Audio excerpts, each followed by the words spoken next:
గొర్రెల స్కీమ్ లో 700 కోట్ల స్కామ్ గుర్తించిన ఏసీబీ అధికారులు. తలసాని మాజీ ఓఎస్డీ కళ్యాణ్, పశు గణాభివృద్ధి ఆ సంస్థ మాజీ సీఈఓ రామచందర్ అరెస్ట్, కోర్టులో హాజరుపరిచి రిమాండ్ కు తరలింపు. ఇప్పటికే 8 మంది అధికారుల అరెస్టు. చూసుకోరిగా, ఎందుకంటే 700 కోట్లు కాదు, ఇది 1000 కోట్లలో ఉంది. మొత్తం కూడా దందా ఏం నడిచిందంటే ఒక్కొక్క మనిషి దగ్గర ఒక్కొక్క గొల్ల కురుమలు అని చెప్పేసి గొల్ల కురుమలు ఇద్దరిని విడగొట్టిన తర్వాత మళ్ళీ వాళ్ళకు గొర్రెలు ఇస్తా అని చెప్పిండ్రు. పాపం వాళ్ళని అన్యాయం చేసిండ్రు, మోసం చేసిండ్రు.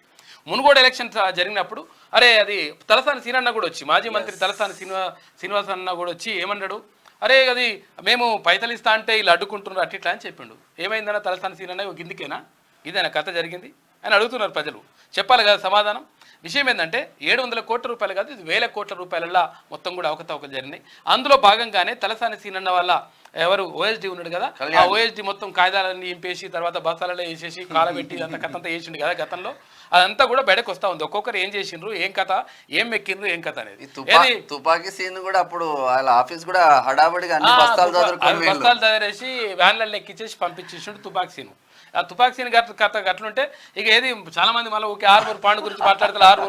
ఆర్మూర్ పాండు ఉన్నాడు. ఆర్మూర్ పాండు మొత్తం కరెంట్ బిల్లు 8 కోట్ల రూపాయల కరెంట్ బిల్లు, 8 కోట్ల రూపాయల కరెంట్ బిల్లు ఎగ్గొట్టిండు. తర్వాత ఆర్టీసీ బస్ స్టాండ్లో అవి షాపింగ్ కాంప్లెక్స్ తీసుకొచ్చిన అవి ఎగ్గొట్టిండు. మొత్తం ఆగమాగం చేసి చంద్ర చేసి నాశనం చేసిండ్రు మొత్తం. ఇట్లా ఇలా కథలన్నీ కూడా నడుస్తూ ఉన్నాయి. గత బీఆర్ఎస్ సర్కార్ హయాంలో అమలు చేసిన గొర్రెల పంపిణీ స్కీమ్లో భారీ కుంభకోణం బయటపడింది.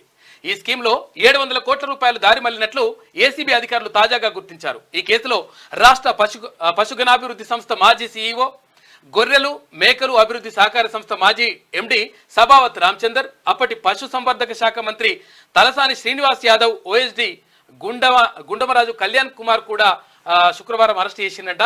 చూసుకో, కళ్యాణ్ కుమార్ ని, రామచందర్ ని, వీళ్ళందరినీ కూడా వీళ్ళందరినీ అరెస్ట్ చేసిన మంచిదే గానీ రాజకీయ నాయకులను ఎప్పుడు అరెస్ట్ చేస్తామనేదే క్వశ్చన్. అది కూడా జరుగుతుంది. అయితే అంతలంచెలుగా జాగ్రత్తగా వేయాలి కాబట్టి ఆ జాగ్రత్తలు అనేటువంటివి జరుగుతూ ఉన్నాయి. అందులో భాగంగా ఎక్కడ చూసినా కూడా అధికారులు బలి పశువులు అవుతున్నారు. బాగా మరి ఇప్పుడు బాగా ఎగుడు అంగి ఎగిరేసుకొని నేను ఇట్లా అంగి ఇంపుకొని నేను వాళ్ళ కోసం ఇట్లా చేస్తా అంటే ఇట్లా అవుతుంది కథ.